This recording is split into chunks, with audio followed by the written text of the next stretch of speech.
না না অনেক দিন নাই মতন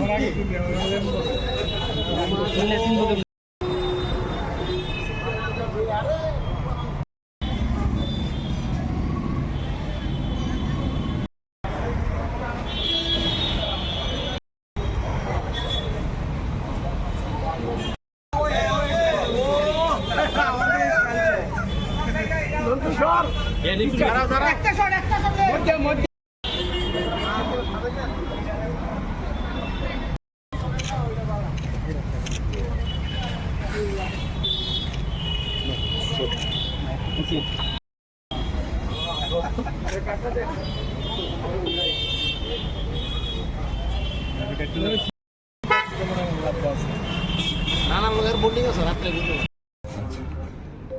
আমাদের এখানে আমাদের বর্তমান আউটপোস্টে এখানে গত 22 তারিখ আমাদের কাছে একটা ইনফরমেশন এসেছিল যে একটা টমটম চুরি হয়েছে।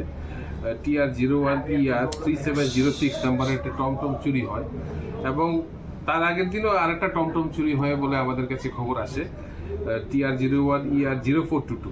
তো এখানে কয়েকটা টমটম চুরির ইনফরমেশন আমাদের কাছে এসেছিল।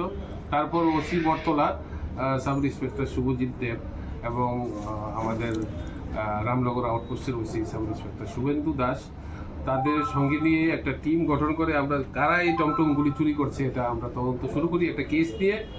পরবর্তী সময়ে আমরা আমাদের তদন্তে উঠে আসে যে শিবু সাহা নামে একটি যুবক, তার বাড়ি হচ্ছে আড়ালিয়া, সে এই টমটমগুলি চুরি করছে। তার সঙ্গে কিছু সহযোগী আছে,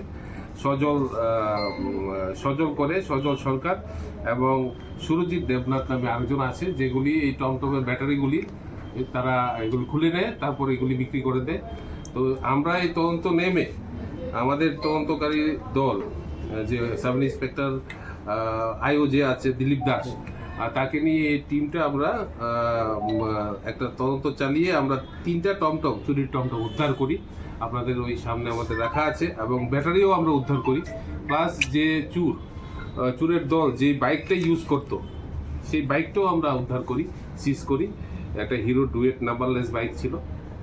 তো এই চুরের দল যারা টমটম চুরি করতো তাদের সম্পূর্ণ দলটাকে আমরা গ্রেপ্তার করতে সক্ষম হই। তাদের 1-2 জন সহযোগী আছে যারা আমাদের এই ব্যাটারিগুলি ডিসপোজ করতো, তাদের ভিতর থেকে একজনকে ধরা হয়েছে, আরও 1-2 জন আছে। আমরা তাদেরকে খুব শীঘ্রই গ্রেপ্তার করতে পারবো বলে আমরা বিশ্বাসী।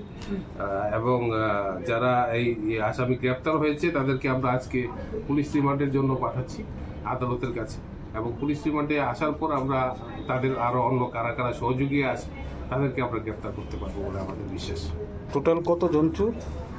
আজকে তো আমরা এখানে 3 জন চোর যে গ্যাং, 3 জনকে আমরা গ্রেপ্তার করেছি। কয়টা টমটম? 3টা টমটম, একটি টমটমের ব্যাটারি আছে আর একটা বাইক আছে। টমটমটা চুরি করে নিয়ে সে কি করতো বা কোথায় বিক্রি করতো এই ব্যাপারে কিছু জানা গেছে? টমটমের তাদের মোডাস অপারেন্ডি হচ্ছে টমটমের ব্যাটারি খুলে নিত, ব্যাটারিগুলি প্রথমে বিক্রি করতো, পরবর্তী সময়ে এটাকে ডিসম্যান্টেল করে বিক্রি করতো। তো ব্যাটারি যারা ওই যে সহযোগী আছে সুরজিৎ দেবনাথ, সেই ব্যাটারিগুলি ডিসপোজ করতো। তাদের সঙ্গে আরও আছে কয়েকজন, কিন্তু আমরা যার কাছে বিক্রি করতো, যারা তাদেরকে হেল্প করতো, তাদের ভিতর থেকে একজনকে পেয়েছি। আর যারা অন্যরা আছে তাদেরকে আমরা এই আসামিদের পুলিশ রিমান্ডে নিয়ে আসার পর তাদের থেকে আমরা জিজ্ঞাসাবাদ করে বের করব।